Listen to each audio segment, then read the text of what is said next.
విషయాలు మీ ముందు తెలియజేశారు.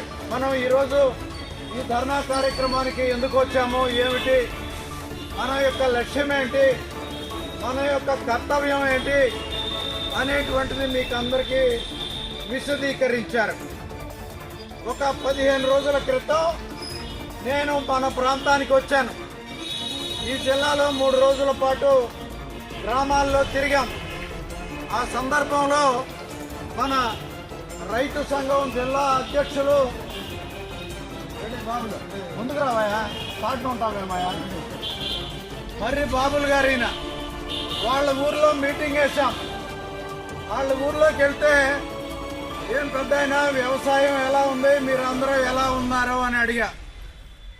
ఏం వ్యవసాయం చేస్తామండి, వ్యవసాయం చేసే పరిస్థితులు లేవు, ఇవాళ కోతుల మీద పడి వ్యవసాయం చెయ్యనట్లేదు, పొలానికి ఒంటరిగా వెళ్ళాలంటే భయమేస్తా ఉంది, గుంపులు గుంపులుగా కోతులు వచ్చి మీదలు పడతా ఉన్నాయి, ఆడవాళ్ళని మరీ భయపెట్టేస్తున్నాయి, పిల్లలు ఒంటరిగా స్కూలుకు కూడా పోయే పరిస్థితి లేదు, ఈ రకంగా వ్యవసాయం చేయలేనటువంటి పరిస్థితులు వచ్చినాయి.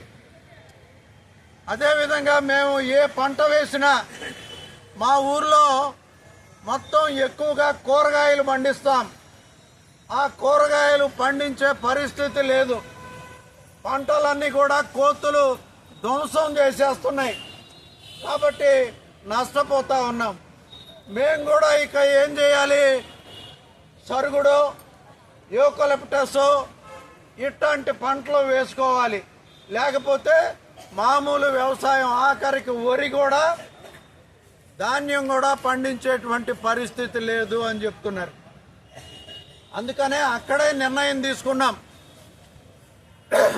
ఫారెస్ట్ ఆఫీస్ దగ్గర, డిఎఫ్ఓ ఆఫీస్ దగ్గర ఈ కార్యక్రమం ద్వారా వారి దృష్టికి ఈ అంశాన్ని తీసుకువెళ్ళాలి అని.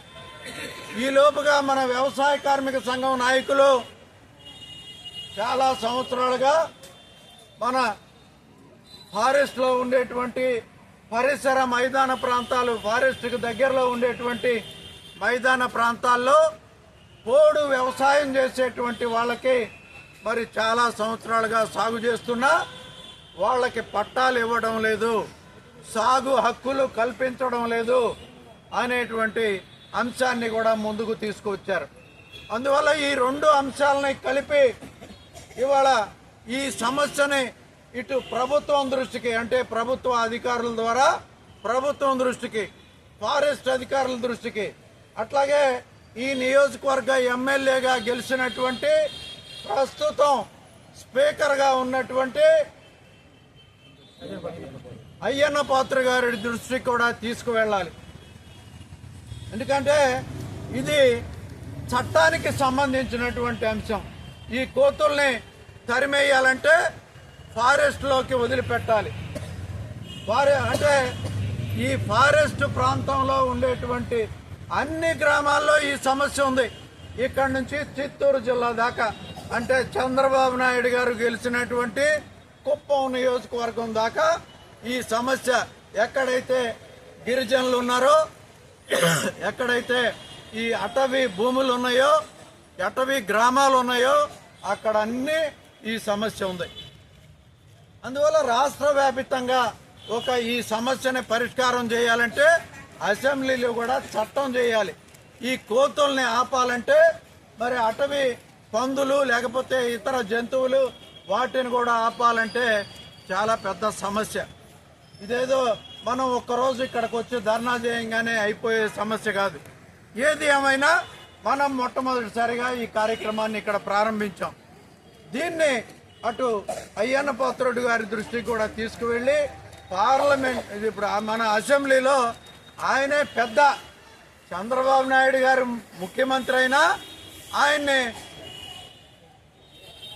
గౌరవ అతిథి గారు అని పిలవాలి. అంటే చంద్రబాబు నాయుడు గారికి ఈ రాష్ట్రంలో ఉండేటువంటి 175 మంది ఎమ్మెల్యేలకి ఇవాళ పెద్ద దిక్కు అయిపోయాడు ఆయన. కాబట్టి ఆయన దృష్టికి తీసుకువెళ్తే ఈ చట్టంలో ఉండేటువంటి లొసుగులు ఏమన్నా ఉంటే వాటిని సవరించి మన రైతులకి మన వ్యవసాయాన్ని కాపాడేటువంటి పని చేయగలిగినటువంటి వ్యక్తి ఆయన. అందుకని ఆయన దృష్టికి తీసుకువెళ్ళాలి ఈ సమస్యని. ఆయనకు కూడా అర్థమయ్యేటట్టు చెప్పాలి. ఆయనకి తెలియదని కాదు, అయినా మన బాధ్యత కాబట్టి అడగందే అమ్మైనా పెట్టదనే సామెత మనకు తెలుసు. అందువల్ల ఆయన దృష్టికి కూడా తీసుకువెళ్ళి ఈ సమస్యని పరిష్కారం చేసేదానికి ఒత్తిడి తీసుకురావాలి. చెప్పంగానే మనం పొయ్యి మీద బియ్యం వేసి నీళ్ళేసి కుండ పెడితే ఉడకదు కదా, ఉడుకుద్దా? ఏం చేయాలి మరి దానికి? గతంలో మన పెద్దలు పెట్టినట్టు కట్టెలన్నా పెట్టాలి. లేకపోతే ఇప్పుడు గ్యాసు, ఇంకేదో సిలిండరు, లేకపోతే కరెంటు పొయ్యిలు ఇవన్నీ వచ్చినాయి.